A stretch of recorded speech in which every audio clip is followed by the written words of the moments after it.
Hello दोस्तों। सी language सीखने की सीरीज का आज 16th लेक्चर है। पिछले वीडियोस में हमने अरिथमेटिक ऑपरेटर्स के बारे में जाना था।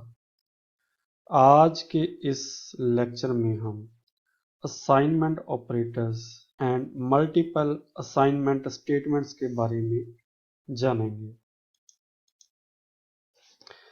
जैसे हम अपनी रोजाना लाइफ में किसी भी अरिथमेटिक स्टेटमेंट को लिखते हैं, जैसे जहां पर a इज इक्वल टू 3 लिखा है, इसका मीनिंग है a की वैल्यू 3 के बराबर है।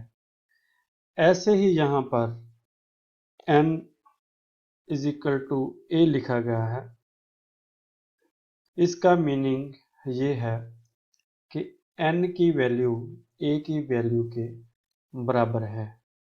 और यहाँ पर b is equal to 50 plus 45 लिखा गया है, इसका मीनिंग यह है कि b की वैल्यू 95 के इक्वल है। और इस स्टेटमेंट में ये लिखा गया कि a is equal to c minus T. इसका मीनिंग ये हुआ कि a की वैल्यू c और d के डिफरेंस के बराबर है।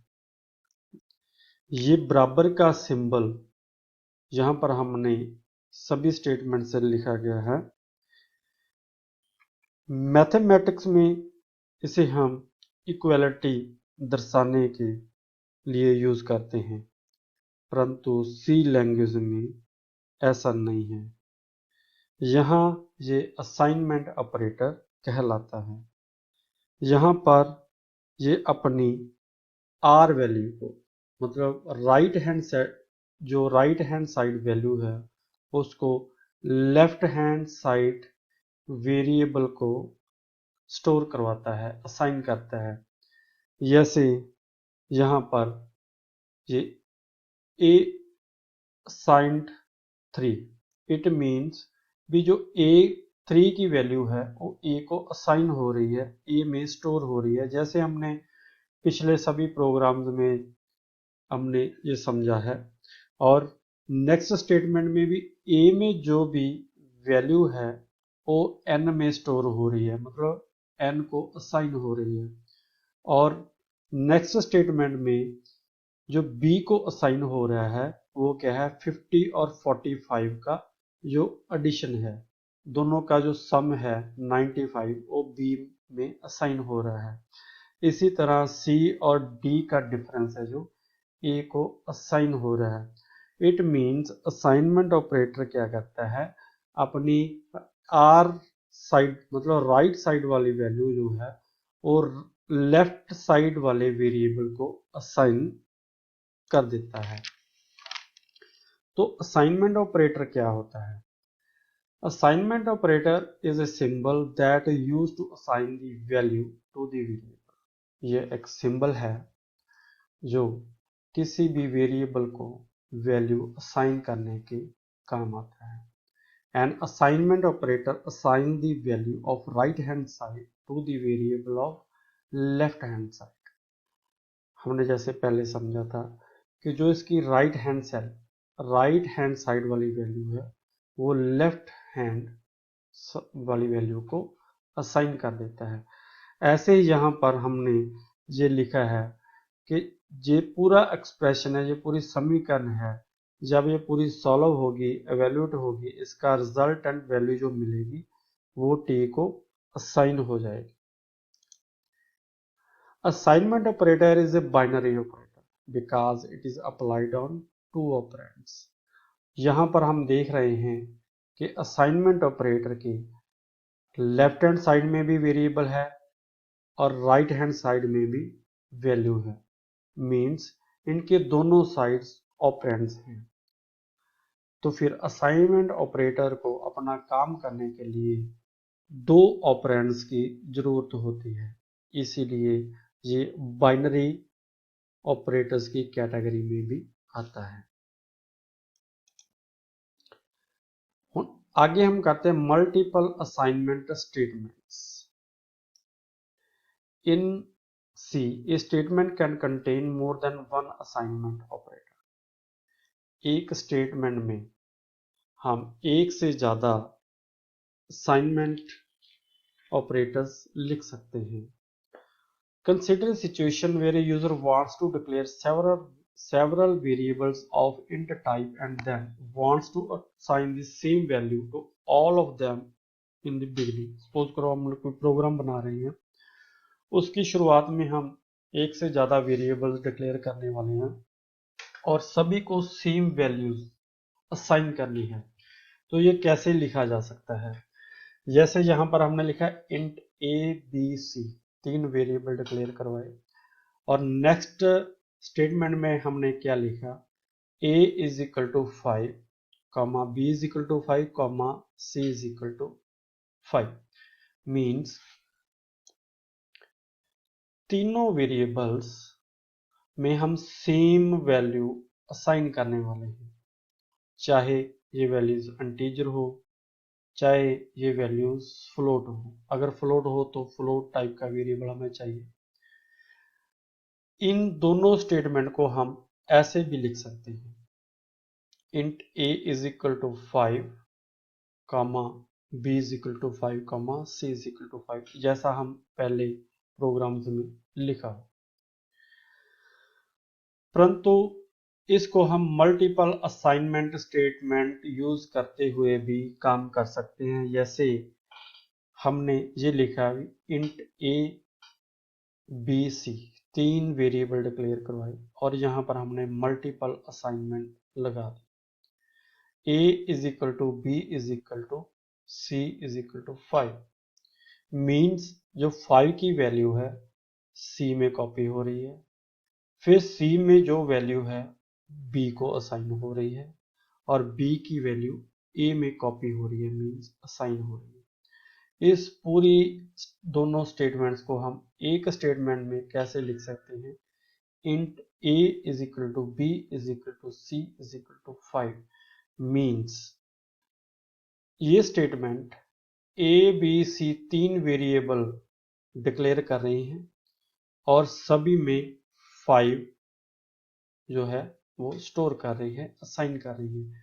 मीन्स ये दो अलग अलग स्टेटमेंट लिखने के बजाय हम एक ही स्टेटमेंट में ये काम कर सकते हैं। ये हमारे पास यहाँ पर क्या है, मल्टीपल असाइनमेंट, और यहाँ पर भी क्या है, मल्टीपल असाइनमेंट स्टेटमेंट, जिसमें हम एक ही वैल्यू अलग अलग वेरिएबल्स में कॉपी कर रहे हैं, असाइन कर रहे हैं। It should be noted that all other operations are carried out from left to right, but assignment operations are carried out from right to left। हमने पहले अरिथमेटिक ऑपरेटर्स में पढ़ा था कि जो अरिथमेटिक ऑपरेटर्स में है वो लेफ्ट टू राइट चलते हैं, इवैल्यूएट होते हैं, परंतु असाइनमेंट ऑपरेटर कैसे चलता है, right to left. Means right side वाली वैल्यू लेफ्ट को असाइन होती है। इस स्टेटमेंट में हम देख रहे हैं कि 10 वैल्यू है सी को असाइन हो रही है, सी की जो फिर 10 वैल्यू है वो बी को असाइन हो रही है और बी की 10 वैल्यू ए को असाइन हो रही है। मींस ए बी सी में सेम वैल्यूज असाइन हो रही हैं।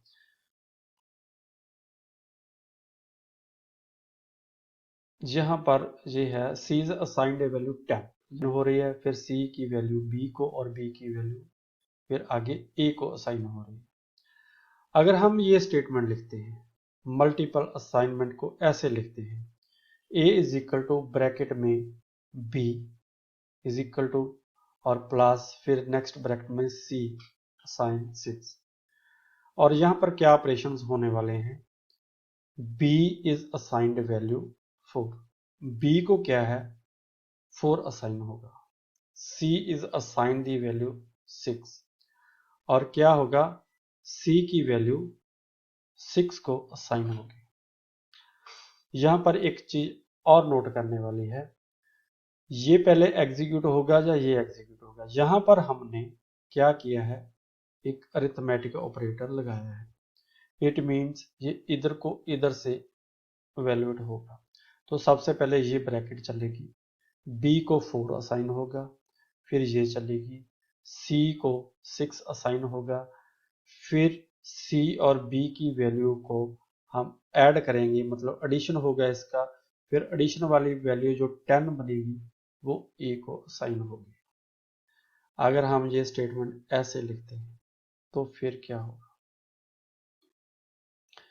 यहां पर हमारे पास ए में कोई वैल्यू है और इसमें कोई वैल्यू है, तो सबसे पहले क्या चलेगा, ये बीच वाली ब्रैकेट वो चलेगी, और ब्रैकेट में क्या होगा, सी को 6 असाइन होगा, फिर इस से इधर को असाइन होनी शुरू होगी, फिर क्या होगा, जो सी है उसको 0 असाइन होगी, उसके बाद ये 3 की वैल्यू जो है वो बी को असाइन हो जाएगी।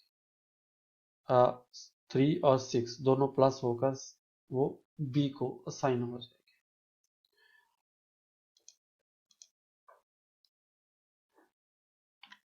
तो मैं समझता हूँ कि आपको जो मल्टीपल असाइनमेंट स्टेटमेंट और असाइनमेंट ऑपरेटर के बारे में अच्छे से समझ लगी होगी। अगर नहीं समझ लगी तो ये लेक्चर दोबारा सुनिएगा, इसकी प्रैक्टिस करिएगा, और इसकी जो जो हमने ये डिस्कस किया है या और कुछ डिस्कस किया है उसको ध्यान से पढ़िए और समझिए। तो मैं यकीन दिलाता हूँ कि ये असाइनमेंट ऑपरेटर और मल्टीपल असाइनमेंट स्टेटमेंट आपको अच्छी तरह समझ आएगी और आप एग्ज़ाम में पूछे गए सवाल का अच्छे से आंसर भी देंगे, और जो थ्योरी के पेपर है, रिटन एग्ज़ाम है, उसमें भी आप अच्छे से परफॉर्म करेंगे। प्लीज़ मेरे इस YouTube चैनल को सब्सक्राइब कीजिए, मेरे वीडियोस को लाइक कीजिए, शेयर कीजिए और अच्छे अच्छे कमेंट भी कीजिए। हम और लेक्चर्स या और वीडियोस बनाकर आपको देंगे। तब तक के लिए थैंक यू।